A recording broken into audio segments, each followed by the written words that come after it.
ከቦሌ በ5 ደቂቃ ርቀት ላይ በምትገኘው በቦሌ ቡልቡላ በፍሎር 1 ቤት ብቻ የያዙ G+3 ኮምፓውንድ አፓርትመንቶችን ከአልቴራ ሪል ስቴት ባለ 2 መኝታና ባለ 3 መኝታ የቤት አማራጮች ሲሆኑ በፉሊ ፊኒሽድም የሚረከቡ ናቸው። ባለ 2 መኝታ ግራውንድ ላይ 110 ካሬ በ14.4 ሚሊዮን ብር ሙሉ ክፍያና በ4.4 ሚሊዮን ብር ቅድመ ክፍያ፣ ባለ 3 መኝታ ደግሞ 130 ካሬ በ16.6 ሚሊዮን ብር ሙሉ ክፍያና በ5 ሚሊዮን ብር ቅድመ ክፍያ ያቀረብላችሁ ሲሆን እነዚህም ቤቶች ወደ ላይ G+3 ፎቅ ብቻ ሲሆኑ ግንባታቸውም 80% የደረሱና በአንድ ዓመትም የሚረከቡ ናቸው። በውስጡም የልጆች መጫወቻ፣ ግሪን ኤሪያ፣ ከርሰ ምድር ውሃና በቂ ፓርኪንግ ያላቸው ሲሆኑ ስለ ታማኝነታችን ደግሞ ከዚህ ቀደም ያስረከብናቸው ቤቶች ምስክሮቻችን ናቸው። የቀሩንም ቤቶች ውሱን ስለሆኑ ፈጥነው ይደውሉልን።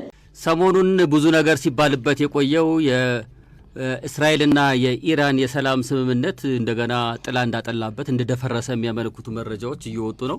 ትላንትና በመካከለኛው ምስራቅ የሰላም አየር ይነፍሳል ተብሎ ተገምቶ ነበረ። የአሜሪካ ጀቶች ኢራንን ስለመደብደባቸው ነው መረጃዎች የወጡት። ምን ተፈጥሯል? ይሄ የሰላም ስምምነት እንዴት ነው? ቀለሙ መድረቅ አልነበረበትም እንዴ? ስክሪፕቶ ይሄ ትክክለኛ ጥያቄ ነው። መቼም ያው የዚህ ፕሮግራም አካል ነው። አዋዜን በዩቲዩብ የሚያዳምጡ ካሉ የስምምነቱ መባቻ ላይ አሟሟቱ ካወላሉ የሚያስታውቅ የአልተስማምቶ ስምምነት ተስማምተውበታል፣ ግን አልተስማሙም። እንደዛ ነው የነበረው። ትናንትና ዶናልድ ትራምፕ የኢራንን የራዳር ጣቢያዎችና እንደዚሁም ደግሞ የሚሳኤልና የሰው አልባ ማከማቻ ስፍራዎችን ስቀጠቀጥ አደርኩ ብለዋል። ኢራንም ምላሽ ሰጥታለች። ቆይ እሷን የተመታችሁልን እንጨርሳ ከዛ ወደ እሷ ምላሽ። እሺ ይሁን፣ ልምዱ እንደዛ ነው። አሜሪካኖቹን ሊደበድባሉ። እሷ የጨረሰችው አይቀርም፣ እሱን እንገልጻለን። እሳቸው ስለደበድብ አደርኩ ነው ያሉት እና ይህን ድብደባ ማታ ያዛሉ ወይ ብለው ጋዜጠኞች ጠየቋቸው ነበረ። ዩል ፋይንድ አውት ድጋሚ ማለት ነው። እድሜ ስጣችሁና ታያላችሁ አሉ። ባሉት መሰረት ድብደባው ተካሂዷል። ያጸፌታ ምላሽ ነው። እንግዲህ እሳቸው እንዳሉት የኢራን የሚሳኤል እና የሰው አልባ ክምችት ነው ትምታ ያሉት እና ኢራን መሳሪያዎች ተርፈዋታል። ድብደባችን ሁሉንም አላሳጣትም እና አሁንም አቅሞች ስላሉ እነዛን አቅሞች ግን መዋጋት አለብን የሚልም ነገር አድርገዋል። ወደ ጦርነቱን ለመመለስ አንዳች ምክንያት የሚፈልጉ ሰው ነው የሚመስሉት በዛ ንግግራቸው ትራምፕ። እውነቱን ለመናገር በጣም ይህ ስምምነት ከመጀመሪያው ከጽሁፉ ጀምሮ ምንም የተስማሙበት ነጥብ የለም። ግልጽ አይደለም እንጂ እየተባለ ያለው ነገርና ተስማማን ያሉበት ነገር እኮ መሰረታዊ የሆኑ የችግሩ አካባቢ ያሉት ነገሮች የሚፈታ አይደለም። ነገር ግን እዚህ ላይ የመጣውን ነገር እንመልከት። አሁን ለምንድን ነው በዚህ ስምምነት እስራኤል ለፍቼ ከፊት ሆኜ ተዋግቼ አመዳፋሽ ሆነች እኮ አመዳፋሽ ሆንኩኝ ወይም በሷ አገላለጽ የሚበራ አውቶቡስ ውስጥ የወረወሩ ያለችበት ምክንያት ምንድን ነው ሲባል ጊዜ መስመር እያገላበትኩ ባነበው ለእኔ ምንም የለም ምንም ያልኩት የለም። ምክንያቱም የእኔ ስጋቴ ችግር ያልኩት የኢራን ኒውክሌር ሚሳኤሏና ሰው አልባ ነው እና ሚሳኤሏና ሰው አልባ የውሾን ነገር ያነሳ ውሾ ይሁን በሚል ታግዶ በዚህ ባልተግባብቶ ስምምነቱ ላይ አልተቀለም። ኢራንም የተናገረችው ሚሳኤሉ መከላከያ ነው፣ ይህንን ማንም ጥያቄ ሊያነሳ አይችልም።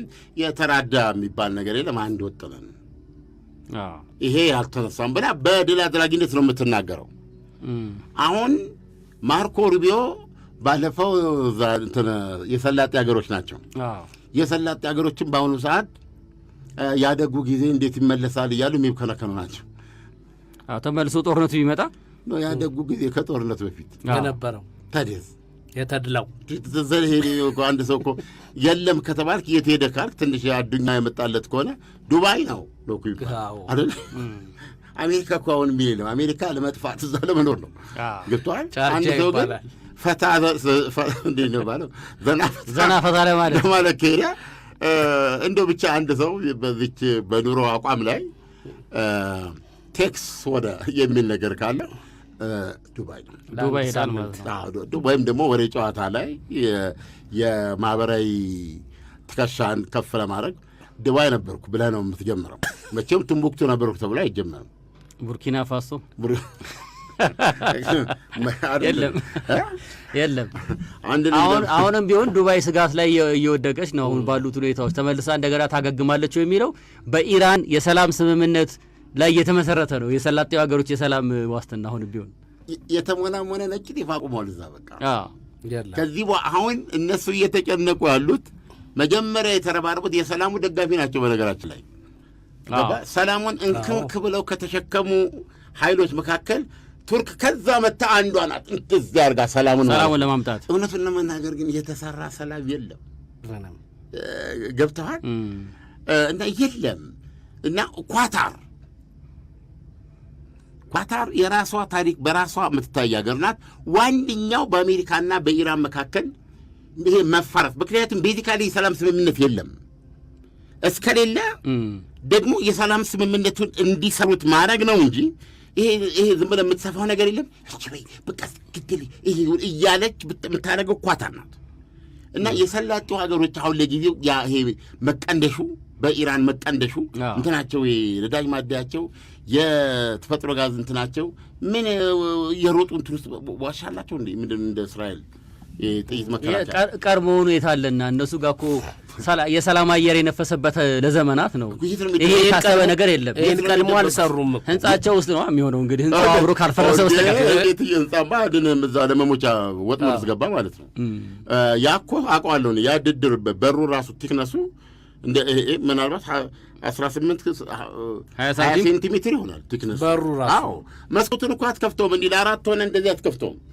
ያ መከላከያ ክፍል አለ፣ በየቤታ አለ። ይሄ አላቸው ወይ ነው። ስለዚህ የኢራን ተኩስ ሁሉ ሩምታ ሲያበቃ ከመጸለይ ውጭ አማራጭ የላቸውም። ህንጻቸው ቢመታ መሞት ነው። ስለዚህ ይሄንን ከጦርነቱን ለማስቆም በተለይ አሁን እንደ ዱባይ ያሉ ሀገሮች አይኗ እያየ እኮ ጠፋ እኮ ዱባይ ሄዱ እኮ ካፒታላቸውን እያዙ ሄዱ እኮ ኢንቨስተሮቹ። ዘመኑ እንትኑ ባለ ቁጥር ጠቅላላ እንትን ብለዋት ሊሄዱ ይችላሉ። አየህ። ስለዚህ አሁን ይሄ ነገር መቆም አለበት። ግን ከቆመ በኋላ ምንድን ነው የሚመጣው የሚለውን ሲያዩ የሰላም ስምምነቱ ምን ይላል? ይቺ መውጫቸውን ሆርሙዝ ሰርጠን ኢራንና ኦማን ናቸው የሚያስተዳድሩት አይልም። ኢራንና በውስጥ ታዋቂ እሱ ነው ያለው። የስድስት ወር የስምምነታቸው ላይ ባይገለጽም ይሄ ጉዳይ ከዚህ በኋላ ኢራን እና ኦማን በዛ በኩል ከሚያልፉ መርከቦች ገቢ የማግኘት ፍላጎት እንዳላቸው ግልጽ ነው። ይሄንን ኢራንና ኦማን ይኖራቸዋል። አሁን ያልኩህ ልክ ነህ። ይሄንን ግን የሰላም ስምምነቱ የመግባቢያ ስምምነቱ ይሄንን ሲል ግን ሁለታቸው አስተራሩት ማለቱ ነው ወይ? ዶናልድ ትራምፕ የዓለማችን ኃያል መሪ የዓለም መተላለፊያ ሆርሙዝ ሰርጠን ለኢራንና ኦማን እንደምታደርጉ አድርጉት አሉ ማለት ነው? እንደዛ ማለታቸው አይደለም። እቺ የሰላም ስምምነቷ 2 ወር እስክትሞላ ጊዜ ድረስ ግን ያሉ መርከቦች ያልፋሉ። ከዛ በኋላ ያለውን ግን እኛ እናስተዳድረዋለን ነው። ኦልሬዲ እኮ ድርጅት አቋቁመዋል አይደል እንዴ? ኢራኖች አቋቁመዋል እኮ እንደሱ ገንዘብ የሚሰበስብ እኮ። እንደሱ ከሆነ እኮ ለወደፊቱም በቃ ድርድሩ ላይ ሌላኛው ዲሉም ላይ እኮ እንዲል ያደረጉ ያቋቋመችው ድርጅት አንዳንድ የታሪክ ተማሪዎች ካሉ ፐርሺያን ጋልፍ ስትሬት ኦቶሪቲ የፋርስ ባህረ ሰላጤ ባለስልጣን በምህጻረ ቃል ፒጂኤስኤ። ይሄ ባለስልጣን ደግሞ ኦልሬዲ የዋጋ ተመን አውጥቷል። ሌትሲ እንትናን እንመልከተው። 33 ኪሎ ሜትር ገደማ ነው ስፋቱ ሆርሙዝ። አዎ በሰሜን ጫፍ ያለውን መርከቦች ሲተላለፉ የአቅጣጫ ጉዳይ ነው። በሰሜን አንድ ሳይድ በኢራን ነው ያለው፣ በዚህ በደቡብ በኩል ያለው ደግሞ በኦማን ነው። በኦማን ሳይድ በመሀል ደግሞ ያልፋሉ። አሁን ኢራን እያለች ያለችው በዚህ ጣብቅለፉ መስመሩ እኮ አዘጋጅታለች እኮ። አሁንም ቢሆኑ እኮ የሰሞኑን ትናንትና ለተፈጠረው የአሜሪካ ድብደባ ያሰመረችው መስመር አለ። አዎ በዚህ ይለፉ ብላለች። ከዛ ውጭ የመጣ ይመታል ነው። በሰርጥ ውስጥ ነው ግን የሚያልፉት። በሰርጡ ውስጥ ሆኖ ግን የኢራን አብዮታዊ ዘብ ያስቀመጠው መስመር አለ እና በዛ በኩል ይለፉ ነው። አሁን አንድ የእንግሊዝ መርከብ ነው ያችን መስመር ስቶ በሌላ መስመር ሊሄድ ሲል የተመታ የሚባለው። ይሄ መሀል አለ ነው የምልህ እኮ። እንትኑ 30 ምናምን ኪሎ ሜትር ነው ስፋቱ። አንዱ ወደ ኢራን ተጠግተህ ታልፋለህ። አንዱ በእንትን በኦማን በኩል ነው። አንድ ደግሞ የመሀል መንገድ አለ። አሁን ኢራን እያለች ያለችው በመሀል መንገድ እሷ በማትቆጣጠረው ቦታ ከሄድክ እንደዚህ የመርከብ ትመታለች። አክቹዋሊ እያደረገች ያለው ምንድን ነው? ይህ ፋርስ ባህር ማን ነው ሆርሙዝ ሰርጥ ከዚህ በፊት እዛ የዓለም ምናምን የምትለውን ነገር ወደዛ ይሄ የኢራን የውሃ ሰርጥ ነው በዓለም አቀፍ ሕግ መሠረት የምታስተዳድረው። ከ60 ቀን በኋላ ካልተግባብቶም ስምምነቱ መቋጫ እንግዲህ እሱ ሰላም እንደሚያፈራርባቸው የሚጠበቀው። ከዛ በኋላ ገንዘብ እየከፈልክ 2 ሚሊዮን ነበር የምታስከፍልበት በመርከብ። ምናልባት አሁን በሚቀጥለው $100 ቀነሳ 1,900,000 ምናምን ታስከፍላለች እና ይህንን ነው የምታደርገው ኢራን። ስለዚህ ትላንትና ሐሙስ ዕለት ቀንድ ሻጥ አለችው ያንን መርከብ። በዚህ የተነሳ ነው የተኮሰችው። 4 ሰው አልባ ነው ታምራት። 4 አጥፍቶ ጠፊ ሰው አልባ ነው የተኮሰችው። አሜሪካ 3ቱን መትቼ ጥያለሁ ባትል ኖሮ ይሄ መርከብ ጉዳት ደርሶበታል። 30 ኪሎ ግራም ፈንጂ ነው የሚሄዱት እያንዳንዳቸው። 3ቱ ተመቶ ስለወደቀ ነው ይሄ መርከብ ተርፎ ሄደው። 4ቱ ቤት አልቆለታል። ስለዚህ አንዱ ጠብ ምንድን ነው? ይሄ ሁሉ የዚህ ያልተግባብቶም ስምምነት ምኑ ጋር ነው የደረሰው ስትል አንደኛ በውሃው ላይ በዚህ በምኑ ላይ በሆርሙዝ ላይ ዶናልድ ትራምፕ የሚናገሩት ምንድን ነው? በቃ ወደ ነበረበት ይመለሳል አይልም እንዴ? ልጆች አይልም ይላሉ። እዛ ለምንድን ነው የሚለው? ይሄ ምንድን ነው ሰርጡን በተመለከተ የትራፊክ ፍሰቱ ከጦርነቱ በፊት ወደ ነበረበት ይመለሳል ይላል። ዊች ሚንስ በየቀኑ ከ100 እስከ 120 መርከቦች ምንም ሳይከፍሉ ማለፍ ይችላሉ ነው። ያለ ክፍያ አልነበረማ። ክፍያ እኔ አልነበረም። ያለ ክፍያ ያልፋሉ ይላል። ወይም ደግሞ 20 ሚሊዮን በርሜል በዛ ማለፍ አለበት እንጂ ወደ ነበረበት ይመለስ ስቴተስ አይልም በግልጽ ቋንቋ። ይሄን አንዳትልም። ይሄ ስምምነት የመግቢያውያን ስምምነት ነው ያልተግባብቶም ስምምነት ነው ለሚለው ነው አሁን ለአድማጭ ምላሽ እየሰጠን ያለው። እኔ አፌን ሞልቼ ያልተግባብቶም ስምምነት ነው። ከቦሌ በ5 ደቂቃ ርቀት ላይ በምትገኘው በቦሌ ቡልቡላ በፍሎር 1 ቤት ብቻ የያዙ G+3 ኮምፓውንድ አፓርትመንቶችን ከአልቴራ ሪል ስቴት ባለ 2 መኝታና ባለ 3 መኝታ የቤት አማራጮች ሲሆኑ በፉሊ ፊኒሽድም የሚረከቡ ናቸው። ባለ 2 መኝታ ግራውንድ ላይ 110 ካሬ በ14.4 ሚሊዮን ብር ሙሉ ክፍያና በ4.4 ሚሊዮን ብር ቅድመ ክፍያ፣ ባለ 3 መኝታ ደግሞ 130 ካሬ በ16.6 ሚሊዮን ብር ሙሉ ክፍያና በ5 ሚሊዮን ብር ቅድመ ክፍያ ያቀረብላችሁ ሲሆን እነዚህም ቤቶች ወደ ላይ G+3 ፎቅ ብቻ ሲሆኑ ግንባታቸውም 80% የደረሱና በአንድ ዓመትም የሚረከቡ ናቸው። በውስጡም የልጆች መጫወቻ፣ ግሪን ኤሪያ፣ ከርሰ ምድር ውሃና በቂ ፓርኪንግ ያላቸው ሲሆኑ ስለ ታማኝነታችን ደግሞ ከዚህ ቀደም ያስረከብናቸው ቤቶች ምስክሮቻችን ናቸው። የቀሩንም ቤቶች ውሱን ስለሆኑ ፈጥነው ይደውሉልን። ሩቢዮ ሄዱ። የት ይሰላጡ ሀገሮች በዋነኛነት ሄዱት የተባበሩት አረብ ኤምሬትስ፣ ኩዌት እና ባህሬን ጋር ነው። እነዚህ በኢራን በጣም የተቀነደሹ ሀገሮች ናቸው በጣም በብዛት። አሁን በነገራችን ላይ የኢራን አጠፌታን ስላልከኝ ነው ባህሬንን የደበደበችው በሰው አልባ። ባህሬን እግዚአብሔር ያሳያችሁ ከመግባቢያ ስምምነቱ በኋላም እየተደበደብን ያለ ነው ብላለች። ተደብድበዋል። ሩቢዮ ያሉት ምንድን ነው? የዚህ ባለ 14 ነጥብ ያልተግባብቶም ስምምነት የመጀመሪያው አንቀጽ ምንድን ነው የሚለው አሉ። አንብቡልኝ አሉ። እንትን ላይ የተባበሩት አረብ ኤሚሬትስ ነው ጋዜጠኛ ነው የጠየቃቸው። እንደው ይህ ስምምነት የኢራን ሚሳኤልና ዋነኛው ችግር ኒውክሌሩማ እየተደራደሩበት ነው ዋቴቨር። ይሄ የኢራን ሚሳኤልና የሺዓዊ ተራዳ ኃይል እንግዲህ ዋናው እሱን እንዴት ነው ዝም ብላችሁ ልታልፉ ይቻላል? እሱ ችግር አይደለም ወይ ብሎ ሲጠይቃቸው እኔ እንግዲህ አሉ እንዴት ነው የምናነበው ይህንን ነገር አሉሰኝ። እስቲ ግቡ 14 ነጥብ አይደለም የመጀመሪያው ነጥብ ምን ይላል? እስቲ አንተ እዛ ቆም ረጅሙ አንበብልኝ አሉ።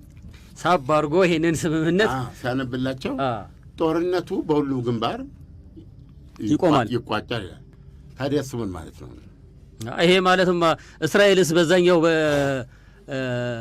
ግንባር የከፈተችው ሂዝቦላ ላይ እሱ መቆም ነበረበት እኮ ማለት ነው። እኮ ይላል እኮ መቆም አለብን የሚለው እኮ ሁሉም ግንባር ካለ እስራኤል ደግሞ አይመለከተኝም እያልቻል አሁን ሩቢዮ ምን እያሉ ነው ያሉት? ሩቢዮ እያሉ ያሉት የኢራን የተጋትሮ አዳ አሉ ሲያስረዱ ሚሳኤሉንና ሰው አልባ እየተኮሰ የምን ሰላም ነው ሊታሰብ የሚችለው? የጦር ግንባር እዛ ላይ ይቆማል ስል ማንም ተኳሽ አይኖርም ማለት ነው። ሂዝቦላም አይተኩስም፣ እስራኤልም አትተኩስም፣ ይጨምራል። አይተኩስም አይደለም ሂዝቦላ ዜር ዊል ቢ ኖ ሂዝቦላ። አሁን እስራኤልና ሊባኖስ በደረሱ ስምምነት እስራኤል 2 ቦታዎችን ለቅ ይወጣሉ ብላለች። ከልዩ ከሴኩሪቲ ዞን ውጭ የያዘችው ነበር። ከዛም በኋላ ከዚህ በኋላ እያረጋገጥኩኝ ስጋት የሌለበትን ቦታ እኔ እየለቃት የሊባኖስ ወታደር እየሸፈነ ድንበሩ ድረስ እስከመጣ እወጣለሁ ብላለች። እሷ ሰው ማናውን ቴክ ኦቨር የሚያደርገው የሊባኖስ ወታደር። ስለዚህ አሁን ሊባኖስ ምን አሳይመንት ስቷል በዚህ ድርድር? ሄዝቦላ እያንዳንዱ ጠመንጃውን መርፌና ወስፌ ሳይቀር አስረክቦ ሚሊተሪ ፋቲጉን ጥሎ ኮዳ ጀበርናውን ጥሎ በእርሻ ስራ ላይ እንዲሰማራ በእርሻ በጉምሩክ ስራ ላይ ጉምሩክ ጥሩ እኮ ጉምሩክ ከተገኘማ እንዴት አይነት ስራ ነው? አይ ስራ ለማወቅ አሁን ሰው እኮ መጀመሪያ የፈለግኩ ስራ ማስታወቂያ ሚኒስቴር ነው። ጉምሩክ መሆኑን አላውቅም። አሁን ተቀይሯል እኮ አሁን ከዓመታት በኋላ ነው። አሁን በትራፊክ ስራ ላይ የተሰማሩ ሰዎች ሌላ ዓለም ውስጥ ናቸው። ኦኬ። ስለዚህ እንደዚህ ሊሆነው ምንድነው? ሄዝቦላ ህልውና የለው። ሄዝቦላ ዊል ቢ ዲስአርምድ ኤንድ ዲስባንድድ። የእስራኤል ፍላጎት አድርገን እንውሰደው። ይሄ በዚህ በኩል በኢራን በኩል ተቀባይነት የሌለው ሩቢዮ ያሉት እኮ ይህንን ነው። ማንበብ አትችይም ወይ ነው ለኔታንያሁ። ጌታ ያነቡም እዛ ላይ ተጻፈው እኮ በሁሉም ግንባር ጦርነት ይቆማል ሲባል ሄዝቦላ አይኖርም ማለታችን ነው። ሊባኖስ ደግሞ ከእስራኤል ጋር ተዋግታ አታውቅም። ከእስራኤል ጋር የሚዋጋው ማን ነው? ሁሌ ሄዝቦላ ነው የሚዋጋው። ሄዝቦላ የማን ነው? የኢራን። ስለዚህ ሄዝቦላ ይፈርሳል። ሄዝቦላ ሊባኖስ ውስጥ ቀላል የማይባል መቀመጫም አለው እኮ አይደል? የመንግስት አስተዳዳሪ ነው። ውስጥ እኮ ብዙ መሰረት ያለው ድርጅት ነው። ይችላል፣ በፖለቲካ ፓርቲነት ይችላል። ምንድን ነው ፋቲጉን ቀይሮ ሱፍ ለብሶ በዛው መቀጠል ይችላል። ግን ከዚህ በኋላ ሄዝቦላ የሊባኖስ ህይወት ላይ አይወስንም። ሊባኖስ የሊባኖሳውያን ህይወት አገር ናት ነው እዚህ ጋር ያለው እንትን ሩቢዮ ነው የሚያስረዱት። አክቹዋሊ አሁን ድርድሩን የሙሉ ታውቋል። እና ይሄ በመሆኑ የሄዝቦላ ዋና ጸሐፊ ናይም ቋሲም እዛው ሊባኖስ ነው አይደረግም ብለዋል። ይሄ ነገር እስራኤል ኮቴዋን እየተባለች ትወጣለች በግድ ከመውጣቷ በፊት ራሷ አውቃ አንዲት ኢንች የሊባኖስን መሬት ጫማዋን እንትን አፈሩን አራግፋ ትወጣለች ብለው ተናግረዋል። እድሜያቸው ወደ 70ዎቹ አጋማሽ በላይ ነው የሚገኘው እና ወደ ትግሉ የገቡት የኬሚስትሪ መምህር ሳሉ ነው። እስራኤል እንደ ሌሎቹ የሂዝቦላ ሰዎች ያሉበትን አላወቀች ይሆን? በእውነት ነው የምናገርህ፣ አድክመዋታል። እሳቸውን በመፈለግ ደክማለች። ለዚያውም ጦሯን ይህን ያህል እኮ አስገብታለች እኮ ሊባኖስ ውስጥ እኮ በጭራሽ ሊገጁ አልቻሉም። ነገር ግን አሁን አንዳንዴ በጣም ተስፋ ስትቆርጥ የወንድማቸውን ልጅ በጸሐፊነት የሚሰራ እሱን ገደልኩ ብላለች። እሳቸውን ባላገኝ እሳቸው ትላለና ጫማሽን እንደዚህ አፈሩን አድርገሽ ትወጫለች ብለዋል። ይሄንን ስናወራ ቀልጥ ያለ ሰልፍ ነበረ፣ ጸረ ማለት የሂዝቦላ ደጋፊዎች ሰልፍ ነበር ሊባኖስ ውስጥ። በሊባኖስ የሊባኖስ የሂዝቦላ ህልውና ሊከስም አይችልም የሚል ሰልፍ ነው የነበረው እና ለመጀመሪያ ጊዜ ሊባል በሚችል የሊባኖስ ጦር በትኖታል ሰልፉን። ቀላል የማይባል ደጋፊ ነው ያላቸው እዛ ውስጥ ሞርዛን ሀፍ እንትኑን ያለ ህዝቡ እንደዛ ነው። ኦኬ ሰላም ነው። ስለዚህ አሁን ምንድን ነው ሄዝቦላ ትጥቅ ይፈታል በመግባቢያ ስምምነቱ መሰረት። ኢራቅ ውስጥ የሚገኙ ደጋፊ ኢራን የሆኑ ሚሊሻዎች በሙሉ ትጥቅ ይፈታሉ።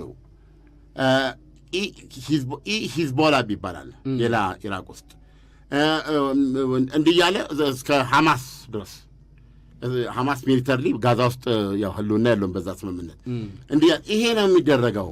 ስለዚህ በሁሉም ግንባሮች ይቆማል ማለት ይሄ የእስራኤል መሰረታዊ ጥያቄዎች እነዚህ ናቸው፣ ይህንን ይፈታል እና ሚሳኤል እና ምናምን የሚታጠቁት ነገር የለም በማለት ሩቢዮ ናቸው እያስረዱ ያሉት። ኢራኖች ደግሞ ነገር ያለው የኢራኑ መንፈሳዊ መሪ እኔ ሀሳቤ ሌላ ነበር፣ ልቀበለውን ያሳመነኝ ያስገደደኝ ፕሬዚደንት ማናቸው ፔጀሽኪያን ነው። የተጋትሮ ተራዳዮቻችን በሚገባ ተጠብቀዋል ብሎኛል ብለው አሁን ሄዝቦላ ትጥቅ የሚፈታና የሚከስም ከሆነ ኢራን ይህንን ያልተግባብተው ስምምነት ትወስዷለች እኮ ተግባራዊ ሊሆንም እንደማይችል ማሳያ ነው። ይሄንን ነው የምነግርህ። ይሄንን እኮ መሰረት ማድረግ ነው። አሁን ምክንያት እየተፈለገ ቁርቋሶ ጀመሩ፣ ተመልሰው ወደ ጦርነት ይገባሉ። አሁን አንድ ዙር ድብደባ ቢሆንም በአንድ ሌሊት ውስጥ የታየው ድጋሚ ወደ ጦርነት አሜሪካኖች የሚገቡ ከሆነ ተመልሶ ይሄ ስምምነት መፍረሱ የማይቀር ይሆናል። ስምምነቱ እኮ አሁን የነገርኩህ ነው። እኔ ግራ ይገባኝ እቺ ለሁለት ወር እኮ ነው። አሁን እኮ ትንሽም ተስፋ ያለው እኮ ለሁለት ወር ይዘውት የቆዩትን ነገር ማቆየት ከቻሉ ከሁለት ወሩ በኋላ ዋናው ስምምነት ውስጥ ሊገቡ ይችላሉ። እንዴት ያቆሙ? የሊባኖስ ሉዓላዊነት ይከበር፣ ግዛት አንድነቷ ይከበር፣ ጦርነት ይቆም ትላለህ። እዛ እስራኤል ሄዝቦላ ይወጋኛል፣ ስለዚህ እንዳይወጋኝ የሴኩሪቲ ዞን ውስጥ አልወጣም አለች። እስራኤል እኮ ከሊባኖስም እኮ የተናጠል ስምምነት አድርጋለች አይደለም እንዴ? አድርጋለች እኮ ልውጣ አለች። በዛ ስምምነት እንደወጣ ከፈለገ ስጋቱን አስግዷል። አባን ትወጫለች በግድ እስከ መጨረሻው ታኮስሻለሁ አለ ሄዝቦላ። ስምምነቱ ደግሞ ሄዝቦላን ትጥቅ ፍታ እንጂ አልሰማህም ወይ? ስምምነቱን አላየህም ወይ ነው እያለ ገብቶሃል። ይሄንን ሲመጣ የኢራኑ የውጭ ጉዳይ ሚኒስቴር ቃል አቀባይ ባጋይ ይባላል። በጣም ኃይለኛ ሰው ናቸው። አሜሪካ ሪኢንተርፕሬት ማድረግ ጀምራለች እንትኑ ስምምነቱን መቼም አንድ ስምምነት ስታነብ ትርጉሙ ይገባል። ይሄ የመጀመሪያ ትርጉም ነው። የትርጉም ደግሞ ስትፈልግ ሪኢንተርፕሬት ስለዚህ እውነቱን ለመናገር ሌላ ነገር ልንገርህ። ምናልባት አድማጮች ኢንተረስት ሊኖራቸው ይችላል። እኔ ግርም ነው የሚለኝ ሁለቱም ተያይዘው አውሮፕላን ሞልተው ኔዘርላንድ አረፉ። ሆላንድ ነው ስዊዘርላንድ አለፉ። ሄዳል አይደል? ለዛ ሀገር ስዊዘርላንድ ጄኔቭ ሄደዋል። ስዊዘርላንድ ይልሃል እኮ ጄኔቭ እኮ ነች ስዊዘርላንድ ዋናው ከተማ። እቺ የዲፕሎማሲ ከተማ ጄኔቭ ነው። ዋና ከተማው በርን ይባላል። እቺኛዋ ደግሞ ተራሮች ያሉበት በጣም በቪዲዮ ሲያሳዩ እሱን ነው የማውቀው። በቪዲዮ ሲያሳዩ በጣም ተራራማ አካባቢ። የፈረንጅ ዋና ከተማዎች አይበስጠኝም፣ ምክንያቱም ለንደንን ካየው ፓሪስ እንዳየ ቆጠረ። ፓሪስ አንድ አይነት የሰው ድካም እና የት ሄዱልሃል? ተያይዘው የተራራ ላይ ያሉ መወያያን እንትን አለ መዝናኛ። መቼም መዝናኛ ዓላማ መቼም ጥሩ ወዳፍ የሚገባው ጥሩ ነው። ፉት የምትለው ነገር ጥሩ ነው እና የሰላም ፍላጎትን ይጨምረዋል የሚል ተፈጥሮን እያደነክ እንድትወያይ ነው። የመኖርን ፋይዳ ትርጉም እንዲሰጠው እንጂ አምጥተህ እዚህ እንትን ላይ ብታነጋገራቸው እዛው ሊጋደሉ ይችላሉ። ገብቶሃል? አሁን በጣም አስቂኝ የሚያደርገው ምንድን ነው? በእውነት እኔ እውነቴን ነው የምነግርህ፣ እንዴት አድካሚ አለመሆኑ። ተነጋግረው ተስማማን ብለው ወጡ። እኛኛው ረጅሙ የአሜሪካው ምክትል ፕሬዚደንት እዛው ጄኔቭ ላይ ትልቅ በጣም ኢንካሬጂንግ ሪዛልት ታይቷል። ኢራን የኒውክሌር ተቋሞቿን በሙሉ ልታስፈትሽ ተስማምታለች ምናምን ብለው መግለጫ ሰጡ። በየጠበቅ ነው አይደለም። በአንድ ስብሰባ ላይ ይመረቃላቸው ይመስለኛል። በአንድ ስብሰባ ላይ መርታ ብለው ይሄን ተናግረው አልገቡም። ኢራን እንዲ የት ነው የተነጋገርነው? እንደዚህ ተባብለን ወንድ የሆነ ስቴ እንዲተደበደቡ የኒውክሌር ጣቢያዎች ይሄ ፈረደበት የበለጸገው ዩራኒየም የሚገኝበት እስኪ ወንድ የሆነ ሰው ለመፈተሽ ይዘንድ ማን ያለው? በጭራሽ ስምምነቱ ላይ የለም እንዲህ በዚህ ልክ እንደዚህ የሚሆን ይህን እኮ አንዳንድ ጊዜ ግራ ነው እኮ የሚገባ። አየህ ስራ ይሰሩ ትልልቅ ሰዎች ማለት ነው። ግራ ነው። አሁን ለምሳሌ ከስልጣን ነው ማለት ሰው ምክትል ፕሬዚደንቱ ምንድን ነው የተጻጻፍከው? ወይስ በምንድን ነው ፓኪስታን ያወያየቻቸው? በቋንቋው ገብተዋል። በየቋንቋቸው በኋላ ዶናልድ ትራምፕ ቢጨንቃቸው ተጽፈዋል አሉ። በዚህ አልተስማሙም። የተጋትሮ ተራዳ የሚባለው ኃይል ፈጽሞ ከጥያቄ ውስጥ ሆኗል። ኢራን አሸነፈች ብለን እኛም ሰርተናል። ራሷ እስራኤልም አይ የኔ ነገርማ በቃ ጎማ ውስጥ ከተቱኝ እኮ ብላለች። ሩቢዮ ግን ያሉት አንዳቸው እዚህ ያለ ትጥቅና ሚሳኤል በሙሉ ፈራሽ ነው እና ኬርፉሊ ሪዲንግ ያስፈልጋል። የመጀመሪያውን አንቀጽ ዜናውን ለሂዝቦላ ደርሶታል። እንግዲህ ድርድሩ በእንግሊዝኛ መሰለኝ የሚካሄደው ነው፣ በፐርሺያ ቋንቋ ነው። ምክንያቱም ከዚህ ከኢራን እኮ እየተባለ ያለው ነገር እኮ እየወጣ ያሉ መግለጫዎች እኮ ቶታሊ እነሱ የተናገሩትን ነገር አሜሪካ የምትለውን ነገር እንዳልተቀበሉ ነው የሚያሳየው። ማነው አስተርጓሚው? እነ ፓኪስታን ነው የሚሆኑት። እስላማባድ አይደል እንደ ፓኪስታንና ኳታር ነች እዛ ውስጥ ያሉት። እኔ ምስላን ችግር ምንድነው የሚያስተርጉሙት እነዚህ ግራና ይሄ የ1888 የአድዋ ጦርነትን ችግር ሊፈጥር ነው መሰለኝ። የውጫሌ እኮ ሳናቅ ነው እኮ የሚያቅሰው መጥቶ ተረጎመልን አይደል እንዴ? ግን እዛ ውስጥ ሸንቁሮ የከተቱት ነገር አለ እኮ ጣሊያኖች አያውቁም ብለው አይደል እንዴ? በጣሊያንኛ ነው የመጀመሪያው ትርጉም። ከዛ ወደ አማርኛ ሲመለስ ለካ ኢትዮጵያ አጠቃላይ ሁሉ የአማርኛ ትርጉማ ሌላ ነው የሰጡን የምንፈልገው ነው። የጣሊያንኛ ትርጉሙ ግን ኢትዮጵያ በሞግዚት ስር ያለች ያረጋታል። እስላንዱ ጣይቱ ያሉት ታስታውሳለህ? ደስ ይላል። አልማጭ ምንድን ነው ያሉት? የጣሊያኑን ተወካይ ቤተ መንግስት አስጠርተውት ነበር። እኔ ሴት ነኝ፣ ጦርነት አልወድም፣ ነገር ግን በሀገር ጉዳይ ከሆነ ደረቱን ለጠላት ጦር እግሩን ደግሞ ለጠጠር የማይሰጥ ኢትዮጵያ አይኖር። ጣሊያኑ ተንጣጣ። በምን ዘጉት? እዛው ንገረኝ ቦታው ላይ ይሄን የተፈጠረውና ያልተግባብቶ ስምምነት ነው ማለት ነው። ከቦሌ በ5 ደቂቃ ርቀት ላይ በምትገኘው በቦሌ ቡልቡላ በፍሎር 1 ቤት ብቻ የያዙ G+3 ኮምፓውንድ አፓርትመንቶችን ከአልቴራ ሪል ስቴት ባለ 2 መኝታና ባለ 3 መኝታ የቤት አማራጮች ሲሆኑ በፉሊ ፊኒሽድም የሚረከቡ ናቸው። ባለ 2 መኝታ ግራውንድ ላይ 110 ካሬ በ14.4 ሚሊዮን ብር ሙሉ ክፍያና በ4.4 ሚሊዮን ብር ቅድመ ክፍያ፣ ባለ 3 መኝታ ደግሞ 130 ካሬ በ16.6 ሚሊዮን ብር ሙሉ ክፍያና በ5 ሚሊዮን ብር ቅድመ ክፍያ ያቀረብላችሁ ሲሆን እነዚህም ቤቶች ወደ ላይ G+3 ፎቅ ብቻ ሲሆኑ ግንባታቸውም 80% የደረሱና በአንድ ዓመትም የሚረከቡ ናቸው። በውስጡም የልጆች መጫወቻ፣ ግሪን ኤሪያ፣ ከርሰ ምድር ውሃና በቂ ፓርኪንግ ያላቸው ሲሆኑ ስለ ታማኝነታችን ደግሞ ከዚህ ቀደም ያስረከብናቸው ቤቶች ምስክሮቻችን ናቸው። የቀሩንም ቤቶች ውሱን ስለሆኑ ፈጥነው ይደውሉልን።